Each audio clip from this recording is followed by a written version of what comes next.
2 weeks ago, I almost died. I was driving home from work, just a normal Thursday evening. I remember glancing at the clock on my dashboard, thinking about what leftovers I'd reheat for dinner.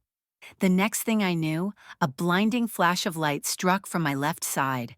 The sickening crunch of metal folding in on itself, the sound of glass shattering, it was chaos.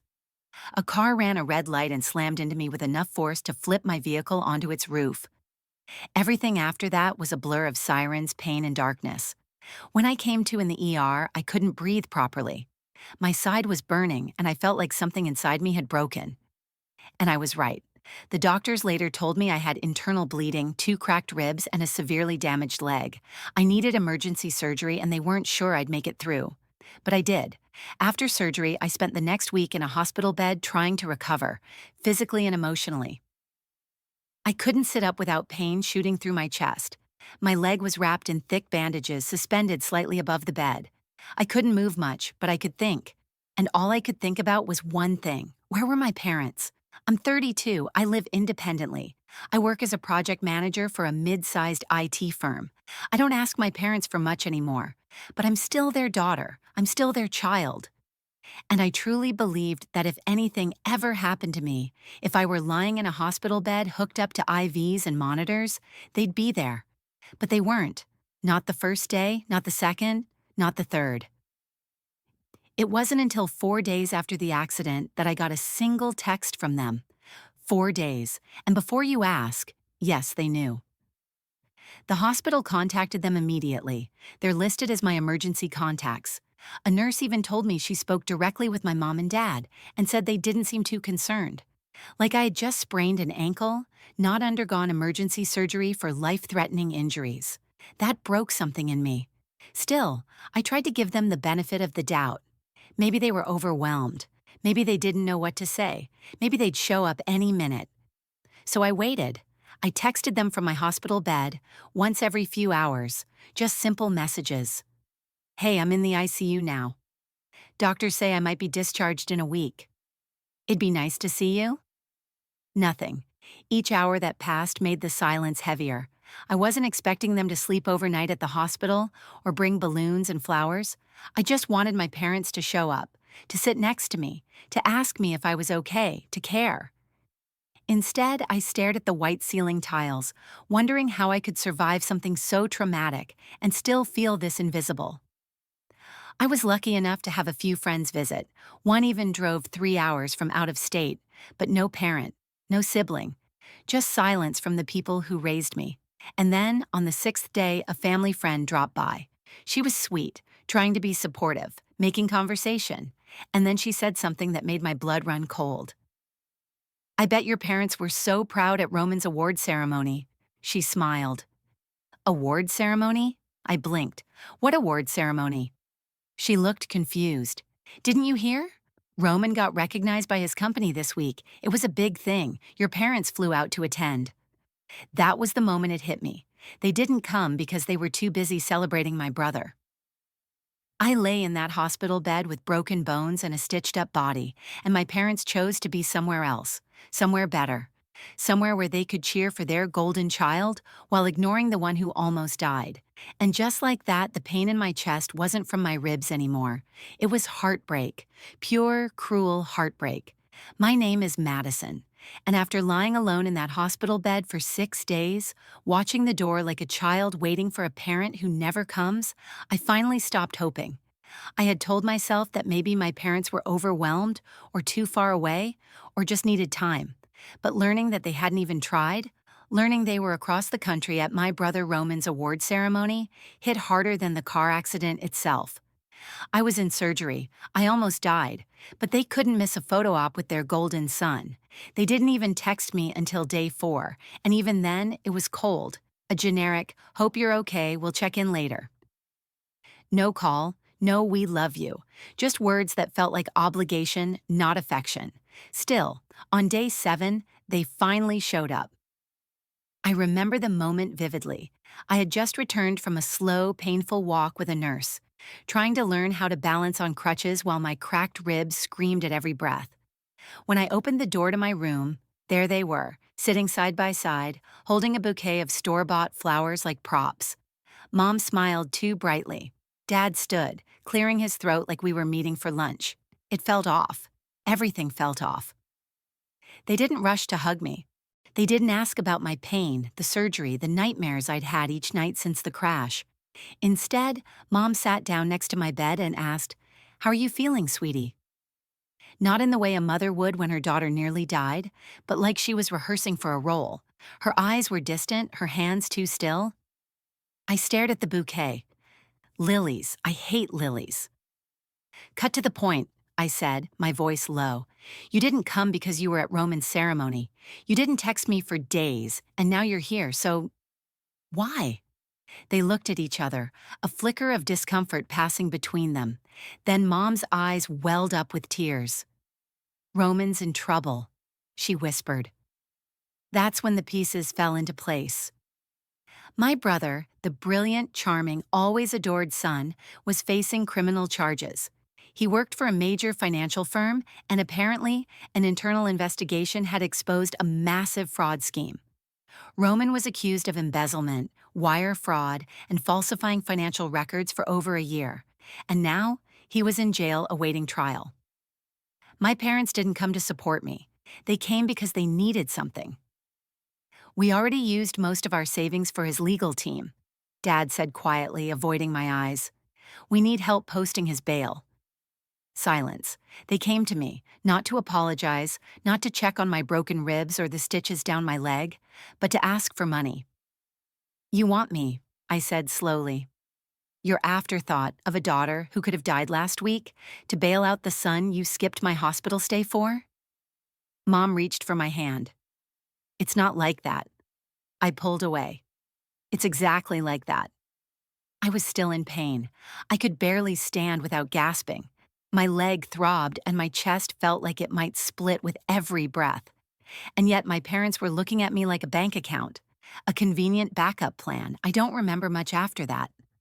Just the heat in my chest, the shame, the fury, the raw disbelief that even now, after everything, I still didn't come first. I told them no. And for the first time in my life, I meant it. After my parents left the hospital that day, their faces stung with rejection and indignation. I sat in bed and let the silence swallow me whole. Not a word, not a text, not even a single check-in since. The people who should have fought to be by my side, who should have held my hand through the worst week of my life, had only shown up to ask for help. And when I said no, they vanished. At first, I questioned myself. Had I gone too far? Should I have shown them some grace, even after their complete emotional abandonment? But every time I tried to entertain that guilt, I reminded myself. I was the one lying in a hospital bed, stitched up and broken, not Roman. I was the one they forgot, and still it got worse. 3 days after I was discharged, crutches in hand, ribs still screaming, I found them waiting outside my apartment. I hadn't given them my discharge date.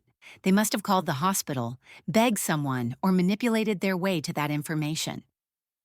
I shouldn't have been surprised. This wasn't about me. It never was. This was about control, about saving their image, about rescuing their golden child. Before I could even slide my key into the door, they were on me. "You're punishing us," Mom snapped, tears streaming down her face. "We already lost one child. We're about to lose another." "Stop this," Dad barked. "You're acting like we owe you something." They didn't ask how I was healing, didn't even mention the crutches or the visible exhaustion on my face. To them, I was no longer their daughter. I was a barrier, something in the way of their perfect son's redemption arc. "I am not bailing out Roman," I said again, my voice hoarse. "Not today, not ever." Dad's face turned red. "You're cold-hearted, vindictive. You've always been difficult, Madison." I gritted my teeth, "And you've always made that clear." My mom dropped to the floor like a child throwing a tantrum, sobbing loudly enough for neighbors to peek through blinds. "We need you," she cried. "Don't make us beg." But they already were. And not once had they ever begged me to stay, to feel seen, to feel loved. They only needed me now that their world was collapsing. I warned them. If they didn't leave, I'd call the police. That's when Mom said it, the sentence I'll never forget. You could have proven you were part of this family by helping.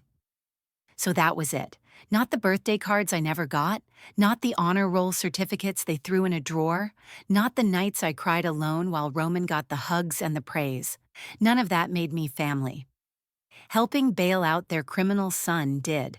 They left eventually, after more yelling, more insults, more accusations. But their absence didn't feel like a loss. It felt like relief. Later that week, Roman's scandal made the news. Turns out it wasn't just wire fraud. It was a full-blown conspiracy involving multiple fake accounts and accomplices. He could serve serious prison time. And yet, and yet, my parents tried to spin it as a misunderstanding. I didn't answer their texts. I didn't open the door again. Because finally, for the first time in my life, I was done begging to be loved. A few days after Roman's arrest hit the news, I got the first text from my dad in over a week.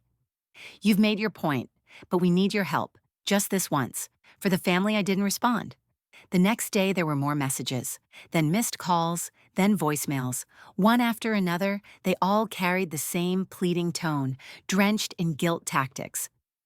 "You're the only one who can help. Don't let your brother's life be destroyed. If this family falls apart, it's on you." Every message drove one truth deeper into my bones. I was only family when they were in crisis. And when I said no again, clearer this time, they vanished. Just like before, no follow-up, no apology, no questions about how I was healing. Their silence once again said everything. But I knew it wasn't over. I knew my parents better than that. Sure enough, about a week later, I received an email from Roman himself. He didn't have access to a phone in jail, so he'd asked a friend to reach out on his behalf. Curiosity won out. I opened it. The message was long, a strange mix of regret, justification, and desperation. He claimed he was being framed, that the top executives at his company were really the masterminds behind the fraud scheme. According to him, he was just a scapegoat, the fall guy sacrificed to protect the higher-ups. He said he'd been stupid, yes, but not evil. He even admitted that our parents had always been unfair to me. And then he hit me with the real reason he wrote. He wanted me to help save the family. That line made my chest tighten. He didn't say, "I'm sorry I bullied you for years," or "You didn't deserve to be ignored while I got everything handed to me." He only acknowledged my pain to use it as leverage, to manipulate me into bailing him out like mom and dad wanted. It wasn't accountability, it was strategy. Still, I couldn't stop thinking about it. What if he was telling the truth? What if he really had been manipulated? Was I just being bitter? Was I letting my pain cloud my judgment? I reached out to my friend Melissa, a lawyer I trusted who wasn't connected to the case. I asked her to look into it, just to give me clarity. After digging through court records and public filings, Melissa confirmed what I feared might be true. Roman wasn't innocent, but he wasn't alone either. Multiple high-level executives were under investigation. Roman had been one of several employees moving money, but he had been the most exposed, the most reckless, and the most visible. When the walls started crumbling, he was the easiest to blame. That didn't make him innocent. But it did make him human. I sat with that truth for hours. I'd waited my whole life for him to admit the pain he'd caused, for our parents to see me, for someone to tell me I mattered. Now, when I finally had the upper hand, the power to make a real difference, I felt something I hadn't expected. Tired of being the backup plan. Tired of being summoned only in crisis. Tired of proving I was good enough to people who never cared unless I could solve their problems. Maybe Roman deserved some sympathy, but I deserved peace. So I didn't reply to his email, because healing for me meant letting go of the fantasy that they'd ever truly love me the way I needed. After ignoring Roman's email, I thought the worst was over. I was wrong. A week later, I got a call from my cousin Melissa. She sounded cautious, like she didn't want to be the one delivering bad news. "I don't know if you've heard," she said gently, "but your parents have been talking about you. A lot." "What do you mean talking?" "They're calling family members, saying awful things, that you abandoned them, that you're selfish, that you're rich now and too proud to help your own brother." I sank into my couch, the same ache settling in my stomach that I'd carried since childhood, the same one I used to feel when they belittled me in front of Roman. The difference was, this time, they were doing it behind my back. Melissa hesitated before adding, "They're making it sound like you just hate your family." That's when I knew they weren't going to stop at guilt-tripping me. Number, they wanted to isolate me, humiliate me, make me look like the villain in their picture-perfect family story. They even called my aunt Denise, the only one who had ever really supported me, and told her I was spreading lies to turn people against them. Denise, bless her heart, didn't buy it for a second. She called me right after and said, "Sweetheart, they've lost control over you and they don't know how to handle it. But you have nothing to be ashamed of." I could have cried from the relief of hearing those words, but not everyone reacted like Denise. I started getting cold responses from people I'd grown up around. An uncle left my texts on read. A cousin who used to invite me to every family BBQ suddenly forgot to send the invite. It stung, not because I missed them, but because I finally understood how deep my parents' manipulation went. They'd spent years conditioning people to see Roman as the shining star and me as disposable. But here's the thing about truth, it always finds a way through. Out of nowhere, I began getting messages from more distant relatives, people I hadn't spoken to in years. One by one, they reached out and said something I never thought I'd hear. "I believe you." My uncle told me how my brother once borrowed $10,000 from him for a startup and ghosted him when it failed. My cousin admitted that Roman tried to frame a valet for damaging his car at a family event. Another relative told me my parents cut them off after refusing to co-sign a loan for Roman. They'd all been burned, and they were finally speaking up. It was like a dam had broken. Suddenly, I wasn't just the angry daughter anymore. I wasn't crazy. I wasn't bitter. I wasn't alone. The truth about my parents and Roman had been festering for years, hidden under fake smiles and over-the-top holiday cards. But now, it was out, and for the first time in my life, I didn't feel like the broken one in the family. I felt seen. I didn't respond to my parents. I didn't fight them. I didn't try to fix the damage they caused. Instead, I spent that weekend visiting my Aunt Denise. We had coffee on her porch while her dogs ran around the yard. She told me I always had a place with her. And when I left, she hugged me and whispered, "You deserve to be loved for real." And she was right. I should have known silence from my parents wouldn't last long. About a week after reconnecting with Aunt Denise, I came home from work, exhausted, my crutches leaning against the front door. I still wasn't fully healed from the accident. My ribs ached when I breathed too deep, and my leg throbbed if I stood too long. I wanted nothing more than to heat up leftovers and disappear under a blanket. But as I approached my apartment building, my stomach dropped. They were there, my parents, standing right outside my door, like ghosts from a nightmare I thought I'd shut out. They must have gotten my discharge info from the hospital or maybe pressured someone for my address. I didn't ask. It didn't matter.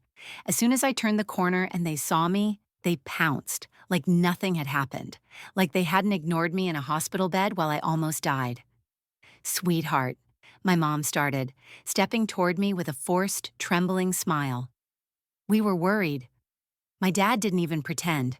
He looked at me like I owed him something, like I was late to a meeting I never agreed to attend. "You can't keep avoiding this," he snapped. "We need to talk. Now." I didn't say a word, just unlocked the door and stepped inside. But they followed. Before I could even close it, they pushed in, uninvited, unashamed. My mom began crying the moment she saw my crutches, but I could see the performance in her eyes. It wasn't real grief, it was guilt-turned manipulation. She clutched her chest, like the sight of my injuries was new to her. They didn't care about my pain. They were angry because I wasn't bending anymore. "We've already lost one child," she sobbed, "and now you're going to let this tear the family apart?" I leaned against the wall, breathing hard, trying not to fall apart. My dad didn't help. His words cut deeper than any of the bruises still healing under my skin. "You're being selfish," he barked. "We raised you, fed you, gave you everything, and now when your brother needs you most, you turn your back on us?" That's when I snapped. "Everything." I laughed bitterly. "You mean the bare minimum while you praised Roman like he was a god? While I laid in a hospital bed, you were at a damn award show, and now you want my money?" They didn't deny it. They didn't even flinch. "You're our daughter," my mom said quietly. "You owe this family." I shook my head, heart racing. I owe myself peace. I owe myself protection, and I owe myself freedom from you. My dad stepped forward like he might try to intimidate me. "You'll regret this. One day, you'll be alone." But I wasn't afraid anymore. I lifted my phone. "Leave now, or I call the cops." They stared at me for a long moment. Then my mom cried louder, and my dad muttered something under his breath before yanking the door open and storming out. She followed, still weeping like the victim. As soon as the door shut, I locked every bolt and let my knees give out. I cried too, not because I was scared, but because I knew this was the final straw. I was done. No more chances, no more forgiveness they didn't earn. I wasn't their scapegoat anymore. That night, I slept better than I had in years. Just a few days after slamming the door on my parents, the world found out what they refused to admit. Roman's case hit the headlines. I remember sitting on my couch, legs still elevated, when a news alert flashed across my phone. Top executive at Tech Corp arrested for multi-million-dollar fraud scheme. I clicked the article, heart pounding. There he was. My brother, his face plastered all over the news, beneath words like embezzlement, money laundering, and conspiracy to commit fraud. The article detailed how the company had been conducting an internal audit when they discovered irregularities in multiple accounts. Roman wasn't just involved, he had led a large part of the scheme. He created fake vendor accounts, funneled money into personal investments, and even looped in a few coworkers who later turned on him during questioning. It was all laid out in black and white, and suddenly everything made sense. My parents' desperation, the urgency, the lies, the manipulation. They weren't just trying to save their son. They were trying to save their reputation. They had paraded Roman around for years like he was some golden trophy. Every promotion, every bonus, every little award was blasted across family chats and holiday dinners. Meanwhile, my promotions were met with, "Oh, that's nice," before the conversation pivoted back to Roman's latest success. Now that image was crumbling, and they were scrambling. Within hours of the article going live, I got a new message from a blocked number.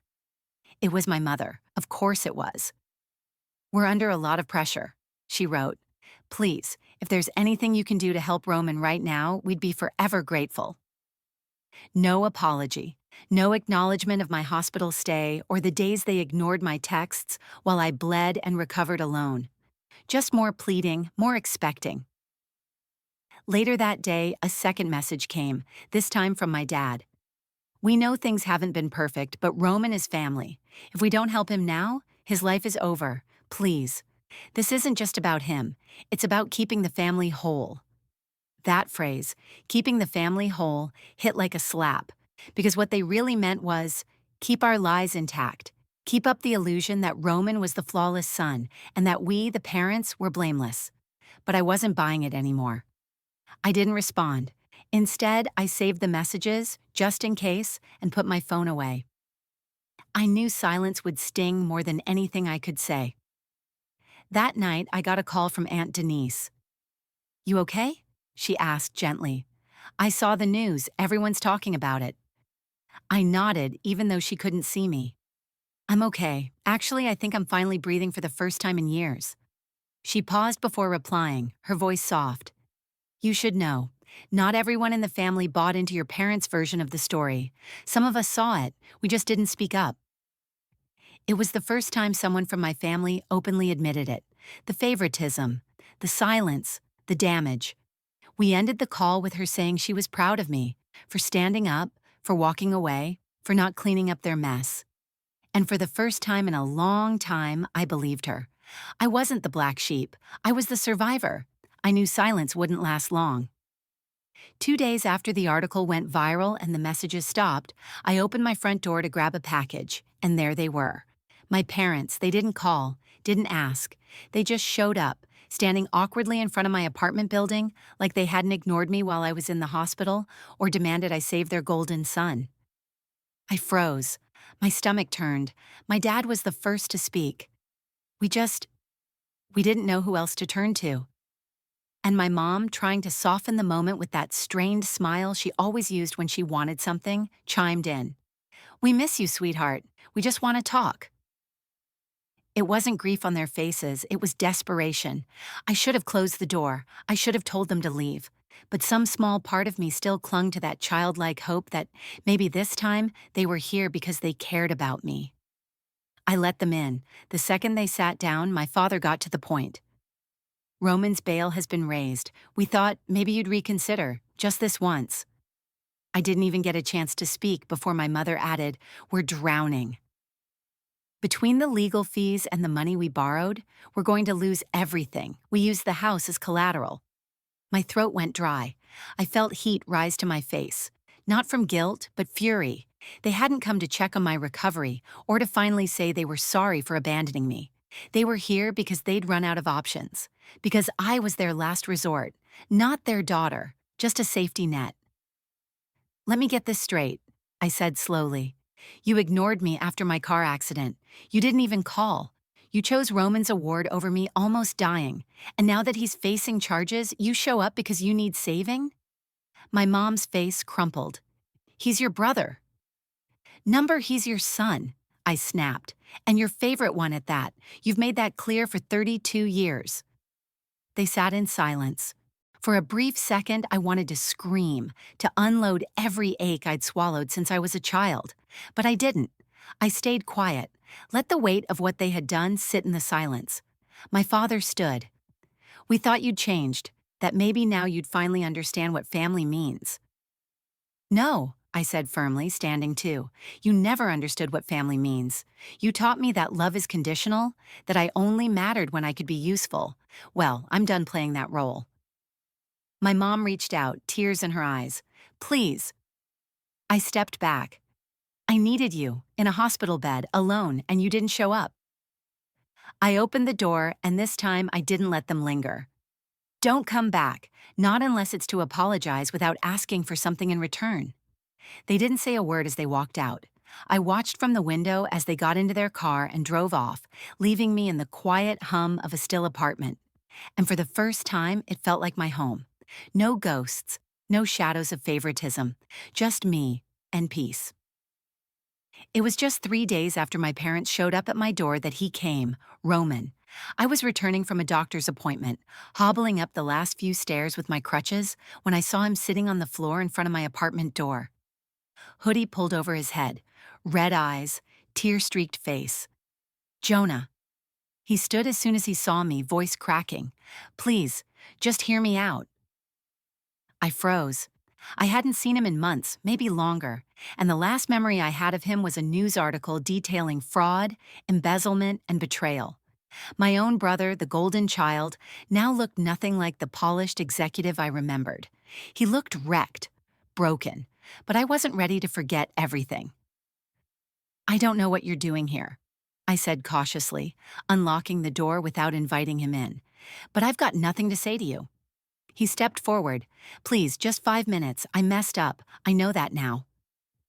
I didn't move, didn't open the door wider. I kept my foot firmly against it, waiting. He took a shaky breath. "They're cutting me off.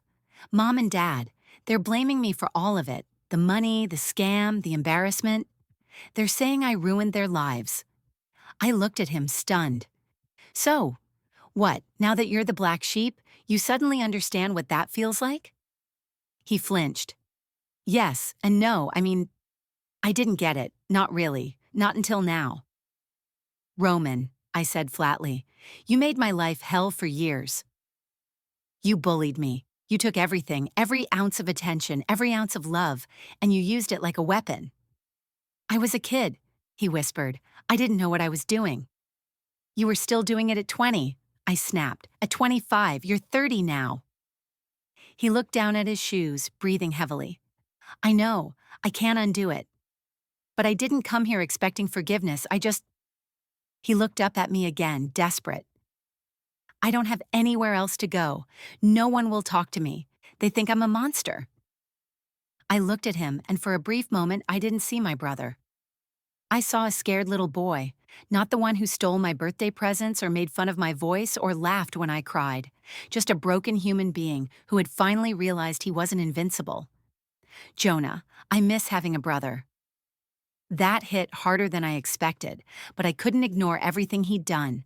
I couldn't ignore the hospital, the pain, the begging for love that never came. I couldn't forget how he'd let me drown while he stood on a pedestal built by our parents. I'm not the one who abandoned you, Roman. You and Mom and Dad did that to me. For decades. I know, he said, wiping his face. I was wrong. I don't know what else to say. Silence sat heavy between us. Then I said the only thing I could. You need to go. He nodded slowly, like he knew that would be the answer all along. He turned and walked down the hallway with slumped shoulders and shaking hands, and I closed the door. For the first time, it wasn't with bitterness, but with certainty. I wasn't going to save them, not him, not our parents, not anymore. A week passed. I thought maybe things had finally settled, that after I turned away my parents and shut the door on Roman, the chaos might finally quiet. I was wrong. They didn't come back, but the damage they'd done found another way in. It started with a phone call from my cousin Leah. Jonah, she said gently, you need to know what's being said about you. I didn't want to know. I was exhausted, emotionally and physically, still healing from the accident, still bruised from the betrayal, but I listened. My parents had reached out to extended family. Aunts, uncles, distant cousins, people I hadn't spoken to in years, and they painted me as the villain. The selfish daughter who turned her back on her family in their darkest hour. They said I was sitting on a mountain of money, watching my brother drown, and refusing to lift a hand because I was bitter. Angry, cold. They're telling everyone you refuse to help Roman out of spite, Leah said, that you've cut ties just to get revenge. I felt like I'd been punched in the chest. They left me in a hospital, ignored me during my worst moments, and now they were punishing me again, trying to take the family I barely had and twist it until it turned its back on me. But then Leah said something that changed everything. But people aren't buying it anymore. She paused. Your mom and dad, they've burned a lot of bridges, Roman too. You're not the only one they've manipulated. And then the stories came, flooding in from people I never expected to hear from. An aunt who lent Roman money for a business investment that failed and then never heard from my parents again. A cousin whose car Roman totaled, but who was pressured to stay quiet so it wouldn't ruin the family's image. An uncle who'd once tried to speak up about the favoritism, but was shut out of family gatherings for years. One by one, they reached out, not just to share their experiences, but to say something I didn't realize I needed to hear. We see you now. For the first time in my life, I didn't feel like I was screaming into a void. They invited me to gatherings, real ones without Mom or Dad or Roman. They apologized for not stepping in sooner, for watching from the sidelines. Some said they always had a hunch but didn't know how deep it went. I cried after those calls, not out of pain this time, but relief. And then came the final blow. My parents showed up at my apartment building again, but they never made it inside. I'd already warned the front desk, told security to turn them away if they came without notice. They were stopped at the door, told politely but firmly that I was not accepting visitors. They left according to the building manager after an angry outburst and a few dramatic threats. I didn't care. I didn't feel guilt, just peace.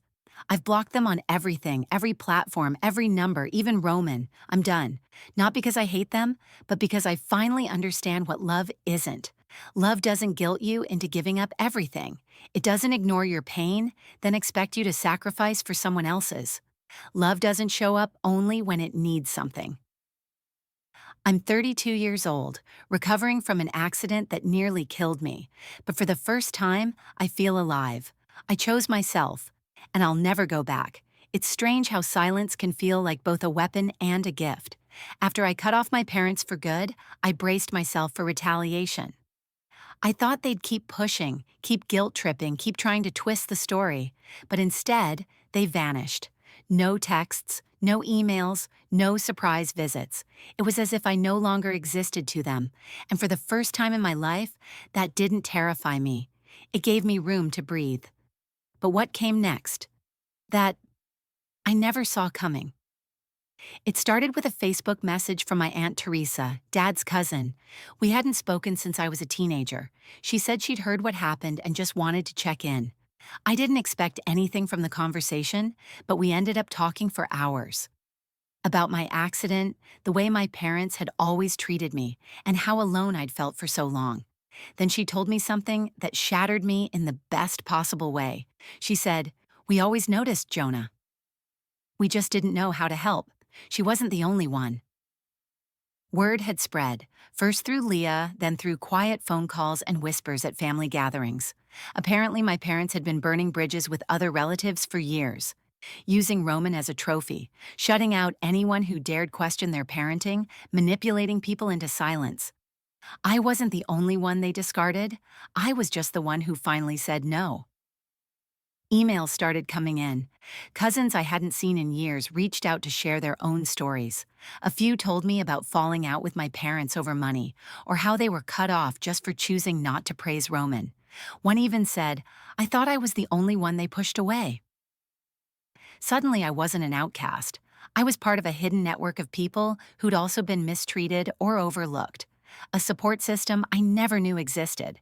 They started inviting me to things. Small dinners, birthdays, backyard barbecues, the kind of normal, cozy family events I had never really experienced growing up.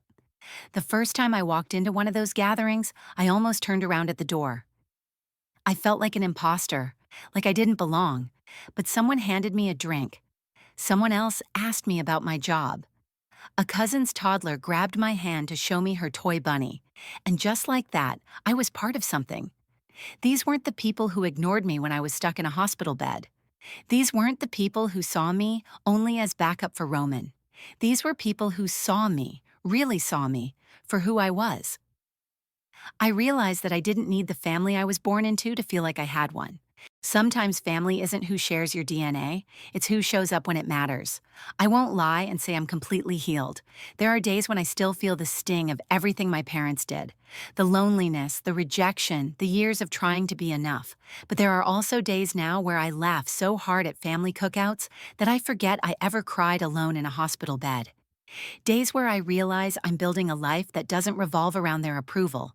A life where I get to decide what love looks like, and love, I've learned, starts with choosing yourself, even when no one else will. It's been 3 months since I cut ties with my parents and my brother for good. The silence that followed was both deafening and comforting, like walking through a storm only to find stillness on the other side. For the first time in my life, I wake up without feeling like I have to prove myself to anyone. No more fighting for scraps of affection. No more twisting myself to fit a family mold that never included me. My physical recovery has gone well. The cracked ribs have healed, and I've finally ditched the crutches. I've started physical therapy to regain full strength in my leg, and though progress is slow, it's steady. It's ironic how rebuilding my body mirrored rebuilding my sense of self, each step painful but necessary. Emotionally, I'm still working through years of damage. There are days I replay old memories, birthdays forgotten, accomplishments ignored, words that cut deeper than they should have. But those moments are losing their power. I no longer look at them with desperation. I look at them with clarity. That chapter of my life is over. I'm not looking for closure from people who never offered it when I needed it most. I'm giving myself that closure now. I've started seeing a therapist who specializes in family trauma. Her name is Dr. Hayes, and she's the first person to say the words I didn't know I needed to hear. "Jonah, you were never the problem. You were just the scapegoat in a broken system." That one sentence unhooked so many chains I'd been dragging around. I walk lighter now. I've also reconnected with some of the extended family members who reached out during the chaos. They've invited me to small family gatherings, birthdays, barbecues, even a Thanksgiving dinner. And it's strange but nice to sit around a table where no one compares me to someone else, where no one treats me like an afterthought. Last weekend, I met someone.